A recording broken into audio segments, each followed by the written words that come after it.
Hi hello ನಮಸ್ಕಾರ. ಮಹಾಪ್ರಭು ಏನಿಲ್ಲಿ ನಾವಿವತ್ತು ಬಂದಿದ್ದೀವಿ ಟೌನ್ ಹಾಲ್ ಹತ್ರ ಇರೋ ಧರ್ಮರಾಯ ಸ್ವಾಮಿ ದೇವಸ್ಥಾನ ಹತ್ರ. ಏನು ವಿಶೇಷ ಅಂದರೆ ರಾಜಧಾನಿಗೆ ರಾಜಕಳೆ ಕೊಡುವ ಬೆಂಗಳೂರು ಕರ್ಗಕ್ಕೆ ಹಲವು ವರ್ಷದ ಇತಿಹಾಸ ಇದೆ. ಆ ಕರ್ಗ ನೋಡೋಕ್ಕಂತಲೇ ನಾವಿಲ್ಲಿ ಬಂದಿರೋದು. ನಾವು ಕರಗ ಕಣ್ತುಂಬ ನೋಡಲು ಬಂದಾಗ ನಮ್ಮ ಎದುರುಗಡೆ ಮಾಧ್ಯಮದವರು ಕಾಣಿಸಿಕೊಂಡರು. ನಾವು ಡಿ ಬಾಸ್ ಅಭಿಮಾನಿ ಆಗಿದ್ದ ಕಾರಣ ನಮಗೆ ಮೊದಲು ನೆನಪಾಗುವ dialogue, what you people are doing? ಏನ್ ನಿಮ್ದು ಮೀಡಿಯಾ? ಏನ್ರಿ ಮೀಡಿಯಾ? ಬೆಂಗಳೂರು ಕರಗಕ್ಕೆ ಆಲ್ಮೋಸ್ಟ್ 800 ವರ್ಷ ಇತಿಹಾಸ ಇದೆ. ಕರಗ ಅನ್ನೋ ಮಾತಿಗೆ ಕುಂಭ ಅನ್ನುವ ಅರ್ಥ ಇದೆ. ಈ ಕರಗ ಅಂದರೆ ಏನು? ಈ ಕರಗ ಒಂದೊಂದು ಅಕ್ಷರ ಒಂದೊಂದು ಸಂಕೇತ ಹೊಂದಿದೆ. ಏನಂದರೆ ಕ ಅಂದರೆ ಕೈಯಿಂದ ಮುಟ್ಟದೆ, ರ ಅಂದರೆ ರುಂಡದ ಮೇಲೆ ಧರಿಸಿ, ಗ ಅಂದರೆ ಗತಿಸುವುದು ಹೇಗೆ ಅಂತ ಈ ಥರ ವಿವರಣೆಯನ್ನು ಕೊಡಲಾಗುತ್ತದೆ. ಈ ಕರಗದಲ್ಲಿ ಹಸಿ ಕರಗ ಮತ್ತು ಹೂ ಕರಗ ಅಂತ 2 ವಿಧಗಳಿವೆ. ಈ ಹಸಿ ಕರಗ ಅಂದರೆ ಚೈತ್ರ ಶುದ್ಧ ತ್ರಯೋದಶಿಯ ದಿನದಂದು ಕರಗ ಪೂಜಾರಿ, ಕುಲ ಅರ್ಚಕರು, ವೀರಕುಮಾರರು ಮತ್ತು ಕುಲದವರು ಮಧ್ಯರಾತ್ರಿ ಸುಮಾರಿಗೆ ಧರ್ಮರಾಯ ಸ್ವಾಮಿ ದೇವಾಲಯಕ್ಕೆ ಪೂರ್ವಕ್ಕೆ ಸಂಪಂಗಿ ಸರೋವರದ ಅಂಗಳದಲ್ಲಿ ಸೇರುತ್ತಾರೆ. ಈ ಕರಗ ಹಬ್ಬವು ಆದಿಶಕ್ತಿ ಸ್ವರೂಪಿಣಿಯಾದ ದ್ರೌಪದಿ ಆರಾಧನೆಗಾಗಿ ಮಾಡುವ ಹಬ್ಬ. ಈ ಆಚರಣೆ ಒಂದು ಪುರಾಣ ಕಥೆ ಕೂಡ ಇದೆ. ಆ ಕಥೆ ಏನು ಅಂದರೆ, ಕುರುಕ್ಷೇತ್ರ ಸಮರದ ನಂತರ ಪಾಂಡವರು ಸ್ವರ್ಗಾರೋಹಣ ಮಾಡುತ್ತಾರೆ. ಆದರೆ ಸ್ವರ್ಗಾರೋಹಣ ಸಂದರ್ಭದಲ್ಲಿ ದ್ರೌಪದಿ ತಾಯಿ ಮೂರ್ಛೆ ಬಿದ್ದರಂತೆ. ದ್ರೌಪದಿ ಮೂರ್ಛೆ ಬಿದ್ದು ಅರಿಯದೆ ಪಾಂಡವರು ಮುಂದೆ ಸಾಗಿಬಿಡ್ತಾರೆ. ಅವ್ರಿಗೆ ಎಚ್ಚರಿಕೆಯಾಗಿ ನೋಡಿದಾಗ ತಿಮಿರಾಸುರ ಎಂಬ ರಾಕ್ಷಸ ದೂರದಲ್ಲಿ ನಿಂತಿರುತ್ತಾನೆ. ಎದ್ದು ನೋಡಿದ ದ್ರೌಪದಿಗೆ ತಿಮಿರಾಸುರ ರಾಕ್ಷಸ ವಿಕೃತನಾಗಿ ಕಾಣುತ್ತಾನೆ. ಆಗ ಜಗನ್ಮಾತೆಯಾದ ದ್ರೌಪದಿಯು ಆದಿಶಕ್ತಿ ರೂಪವನ್ನು ತೋರುತ್ತಾಳೆ. ರಾಕ್ಷಸ ತಿಮಿರಾಸುರನನ್ನು ಸದೆಬಡಿಯಲು ರಾಕ್ಷಸರನ್ನು ಆಕೆ ಸೃಷ್ಟಿಸುತ್ತಾಳೆ.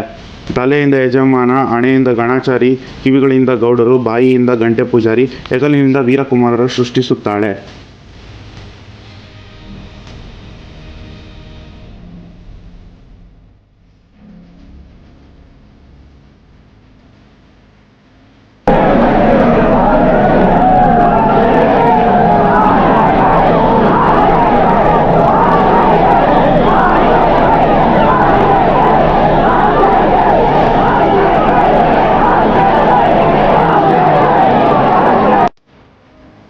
ಹೀಗೆ ಹುಟ್ಟಿದ ಇವರೆಲ್ಲರೂ ಸೇರಿ ಆ ರಾಕ್ಷಸನ ಎದುರು ಹೋರಾಡಿ ಗೆಲ್ಲುತ್ತಾರೆ. ಜನ್ಮ ನೀಡಿದ ದ್ರೌಪದಿ ತಾಯಿ ಕೈಲಾಸಕ್ಕೆ ಹೋಗುವುದು ಮಕ್ಕಳಲ್ಲಿ ದುಃಖವನ್ನು ಉಂಟು ಮಾಡುತ್ತದೆ. ತೆರಳದಂತೆ ದ್ರೌಪದಿಯನ್ನು ಬೇಡಿಕೊಳ್ಳುವಂತೆ ಕೃಷ್ಣನು ಸಲಹೆ ನೀಡುತ್ತಾನೆ. ಕತ್ತಿಯಿಂದ ಎದೆಗೆ ತಿವಿದುಕೊಳ್ಳುತ್ತಾ ಬೇಡಿಕೊಳ್ಳುವ ಈ ವೀರಕುಮಾರರು, ನಮಗೆ ನೀನಿಲ್ಲದೆ ಯಾರು ದಿಕ್ಕು ತಾಯಿ ಎಂದು ಅವರನ್ನು ಅಂಗಲಾಚಿ ಬೇಡುತ್ತಾರೆ. ಈ ಬೇಡಿಕೆಯನ್ನು ಈಡೇರಿಸಲು ದ್ರೌಪದಿ ತಾಯಿ ಪ್ರತಿ ವರ್ಷವೂ 3 ದಿನ ಭೂಮಿಗೆ ಬರುವುದಾಗಿ ಮಾತು ನೀಡುತ್ತಾಳೆ. ಮಕ್ಕಳೊಂದಿಗೆ ಇರುವ ಮಾತು ನೀಡುತ್ತಾಳೆ. ಆ 3 ದಿನದ ಕ್ಷಣಗಳೇ ಈ ಕರಗ ಹಬ್ಬದ ದಿನಗಳು ಅನ್ನೋ ನಂಬಿಕೆ ಇದೆ.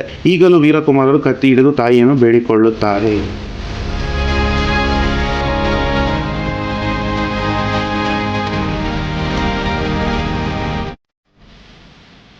ಈ ಕರಗವನ್ನು ಆಚರಿಸುವ ಜನಾಂಗದವರು ತಿಗಳರಪೇಟೆಯಲ್ಲಿ ವಾಸವಾಗಿದ್ದಾರೆ. ಇದನ್ನು ಮುಖ್ಯವಾಗಿ ಚಾಲುಕ್ಯ ರಾಜವಂಶದ ಸಮುದಾಯಕ್ಕೆ ಸೇರಿದ ವೈನಿಕುಲ ಕ್ಷತ್ರಿಯರು ಆಚರಿಸುತ್ತಾರೆ. ಅವರ ಪರಂಪರೆಯ ಕಥೆಯನ್ನು ಆಧರಿಸಿ ಅವರು ದ್ರೌಪದಿ ಮತ್ತು ಧರ್ಮರಾಯನಿಗಾಗಿ ದೇವಾಲಯಗಳನ್ನು ನಿರ್ಮಿಸಿದ್ದಾರೆ.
ಈ ಹಸಿ ಕರಗದ ನಂತರ ಚೈತ್ರ ಶುದ್ಧ ಹುಣ್ಣಿಮೆಯಂದು ಸಂಜೆ ಪೂಜಾರಿಗೆ ವಾಪನ ಸಂಸ್ಕಾರ ಮಾಡುತ್ತಾರೆ.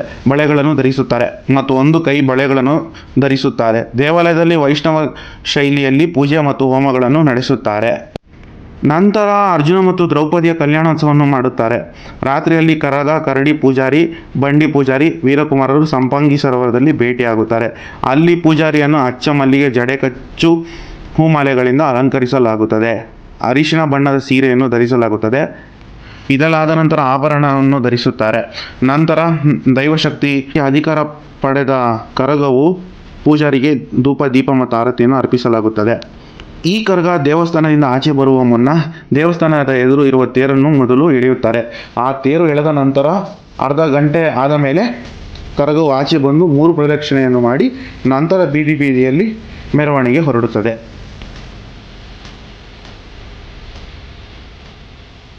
ಪ್ರತಿ ವರ್ಷವೂ ಸರಿಸುಮಾರು ಮಧ್ಯರಾತ್ರಿ 12 ಗಂಟೆಗೆ ಕರಗವು ದೇವಸ್ಥಾನದಿಂದ ಆಚೆ ಬರುತ್ತಿತ್ತು. ಆದರೆ ಈ ವರ್ಷ ವರುಣನ ಆರ್ಭಟ ಮತ್ತು ಕಾರಣಾಂತರಗಳಿಂದ ಮಧ್ಯರಾತ್ರಿ 2:30-3 ಗಂಟೆ ಸರಿಸುಮಾರು ಹೊತ್ತಿಗೆ ಕರಗವು ಆಚೆ ಬಂದು ಮೆರವಣಿಗೆಗೆ ಹೊರಟಿತು.